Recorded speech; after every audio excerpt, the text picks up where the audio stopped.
आदाब, नमस्कार, सत श्री अकाल। एनआर हेल्प न्यूज़ से मैं आपका भाई राकिम खान।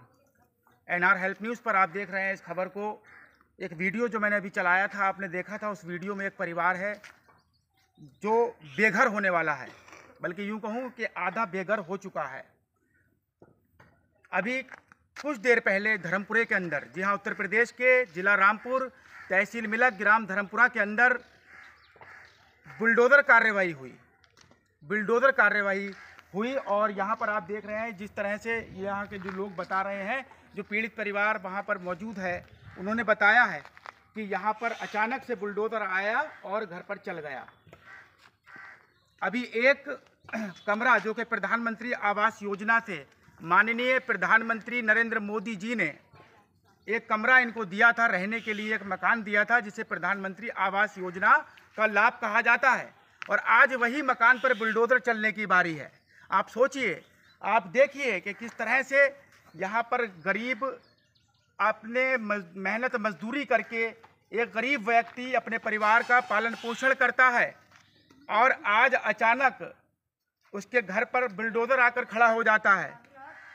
मैं जानना चाहता हूँ उत्तर प्रदेश सरकार से, केंद्र सरकार से, कि आप गरीबों को रहने के लिए घर दे रहे हैं, आप गरीबों को रहने के लिए छत दे रहे हैं, मकान दे रहे हैं, लेकिन उन्हीं मकानों को तोड़ने के लिए जब बुलडोज़र आ जाए और सरकार की तरफ से सरकारी कार्रवाई हो और बुलडोज़र कार्रवाई हो, तब उन लोगों पर क्या बीतेगी जिन लोगों को आपने कभी मकान देकर उनके दिल में अपना विश्वास बनाया था।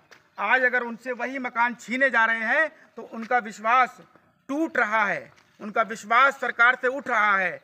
मैं कहना चाहता हूँ रामपुर के डीएम साहब से, जो इस समय जिलाधिकारी रामपुर, उनसे मैं हाथ जोड़कर विनती करता हूँ, रिक्वेस्ट करता हूँ कि यहाँ पर आज बुलडोज़र कार्रवाई हुई, प्रशासन समेत, एसडीएम साहब समेत यहाँ पर जो है बुलडोज़र आया और यहाँ बुलडोज़र चला भी दिया गया। और यहाँ जो बताया गया है, ये अवैध जगह पर बने हुए हैं। यहाँ एक रास्ता है और इसका कहीं ना कहीं मुकदमा भी चल रहा है। लेकिन मैं इतना ज़रूर कहूँगा कि अगर किसी गरीब के सर से छत छीनी जा रही है तो कम से कम सरकार को चाहिए, हाथ जोड़ता हूँ इन गरीबों के लिए, मैं इन गरीब परिवार के लिए हाथ जोड़कर विनती करता हूँ डीएम साहब आपसे कि इनके लिए आप पहले कोई सुविधा करें, कोई सुविधा इनको दें। पहले इनके सर पर जो छत छीनी जा रही है इनके सर से, इनको कहीं ना कहीं जगह का इंतजाम करके कम से कम एक छप्पर डाल के दे दें, ताकि ये अपने छोटे छोटे मासूम बच्चों को लेकर कहीं रह सके। यदि इनका घर इनसे ये छीन लिया जाएगा, जहाँ ये रहते हैं, ना तो इनके पास कहीं और ज़मीन है, ना कहीं और घर है, ना कहीं और कुछ नहीं है इनके पास खाने को रोटी नहीं है, पहनने को कपड़े नहीं है, तो ये ज़मीन जायदाद कहाँ से लाएंगे? कहाँ जाएंगे ये लोग? कहाँ भटकते फिरेंगे अपने छोटे छोटे बच्चों को लेकर? बस मैं यही कहूँगा, मैं ये नहीं कहता कि ये कार्रवाई गलत हो रही है। कहीं ना कहीं अवैध जगह में जो लोग रह रहे हैं, अवैध जगह में कब्जा करके रह रहे हैं, वो मैं मानता हूँ कि वो गलत है। लेकिन पिछले 20 साल से यहाँ रह रहे हैं, अब अचानक से बुलडोज़र कार्रवाई होती है तो जो अमीर लोग हैं, जिनके पास दौलत बेशुमार है, जिनके एक नहीं बल्कि 50-50 प्लॉट लिए हुए हैं, 50-50 100-100 एकड़ ज़मीन है, अगर उनके मकान अवैध जगह में आ रहे हैं, उनको खता दिया जाए तो मैं कहूँगा कि वो कहीं और रह सकते हैं, क्योंकि उनके पास ज़मीन की, रुपए की इफ़रात है। लेकिन इन गरीबों का क्या होगा जो मेरे सामने खड़े हुए हैं? आप देखिए, एक बार आइए मेरे साथ। ये गरीब परिवार जिसके पास सिर्फ एक कमरा है, वो भी सरकारी कमरा मिला हुआ था, केंद्र सरकार ने इनको ये कमरा दिया था, प्रधानमंत्री आवास योजना का लाभ इनको मिला था। आज यही बुलडोज़र आकर खड़ा हो गया है। सबसे बड़ा सवाल ये है, जब इन्हें सरकार ने, केंद्र सरकार ने, जब नरेंद्र मोदी जी जो हमारे माननीय प्रधानमंत्री जी हैं, उन्होंने ये प्रधानमंत्री आवास योजना का लाभ इनको दिया था, तो यही सोच कर दिया था कि ये गरीब है, इनके सर पर छत नहीं है, छत हो जाए। और आज वही सरकार के माध्यम से बुलडोज़र आता है, कोर्ट की कार्रवाई होती है और बुलडोज़र यहाँ आता है, और बुलडोज़र आने के बाद यहाँ पर बुलडोज़र घर पर चलाना शुरू कर दिया जाता है। लेकिन कहीं ना कहीं अधिकारियों को रहम आता है और वो कुछ समय के लिए इस कमरे को कहते हैं कि इसे खाली कर देना, ये भी टूटेगा। तो मैं हाथ जोड़कर विनती करता हूं, ऐसे गरीबों से इनकी छत ना छीनी जाए। यदि ये अवैध जगह में रह रहे हैं, यदि ये सरकारी जगह में रह रहे हैं, मामला कोर्ट में चल रहा है, तो मैं इतना जरूर कहूंगा कि इनके लिए कहीं ना कहीं इतना इंतजाम कर दिया जाए ताकि ये अपने छोटे छोटे बच्चों के जो है सर पर छत के तरीके से एक छप्पर ही डाल लें। अगर आज इनको यहाँ से निकाल दिया जाए तो ये इतने बेबस हैं कि इनके पास खाने के लिए पैसे नहीं, पहनने के लिए कपड़े नहीं, तो ये कहीं जगह लेकर कहाँ मकान बनाएंगे। क्या तुम्हारे पास कोई ज़मीन है? क्या कोई ज़मीन है? कोई घर है? कुछ नहीं है। आप देखिए हालत, कंडीशन कितनी ख़राब है उस औरत की। अभी अभी खुशी हुई है, उसके बेटी हुई है। आप देखिए सामने हालत इतनी ख़राब है कि कुछ कहा नहीं जा सकता।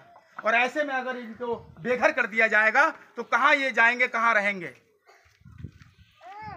सड़क पर, फुटपाथ पर कहाँ रहेंगे? सड़क पर रहेंगे, ये फुटपाथ पर रहेंगे?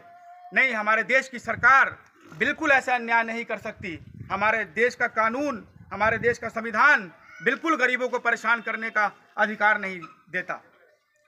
मैं हाथ जोड़कर विनती करता हूँ, डीएम साहब से, जिला अधिकारी जी से हाथ जोड़कर विनती करता हूँ कि आप इस मैटर को बिल्कुल पूरी तरह से देखें और ऐसे गरीबों के लिए कहीं ना कहीं पहले कोई इंतज़ाम करें, कहीं इनको इनके सर पर छत का इंतजाम करें। उसके बाद इनसे ये अवैध जगह में जो ये रह रहे हैं, जिसका कोर्ट में फैसला चल रहा है, इनसे ले लिया जाए। यहाँ बिल्डोजर बेशक चला दिया जाए, लेकिन उससे पहले इन गरीबों को सर पर छत जरूर दे दें, एक छोटा सा छप्पर जरूर दे दें, ताकि इन गरीबों के दिल में गवर्नमेंट, सरकार और हमारे देश के कानून, हमारे देश के संविधान की, हमारे देश के पूरी तरह से हमारे देश की सरकार की इज्जत बनी रहे और प्रशासन की भी इज्जत इनकी नज़र में बनी रहे। बस मैं इतना चाहता हूँ।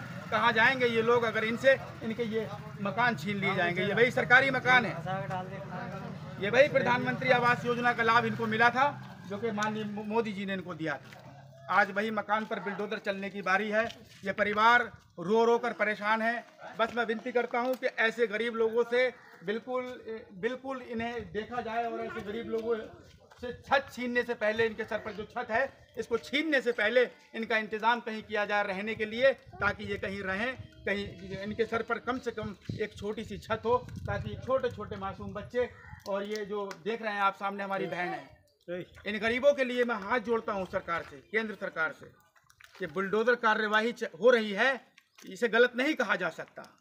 अगर अवैध जगह पर कहीं बुलडोजर चल रहा है और अगर कोर्ट से जो है या कोर्ट से कोई निर्णय आया है तो प्रशासन को उसे मानना पड़ेगा और मजबूरी भी बन जाएगी प्रशासन को बुलडोजर लेकर आने की। लेकिन सबसे बड़ा सवाल मेरा केंद्र सरकार से है, जिस तरह मोदी जी आपने इनको प्रधानमंत्री आवास योजना का लाभ दिया था, उसी तरह से आज यही मकान को अवैध बता करके, सड़क पर बता करके, इसे रोड बता करके इनसे बुलडोजर कार्यवाही के तहत छीना जा रहा है।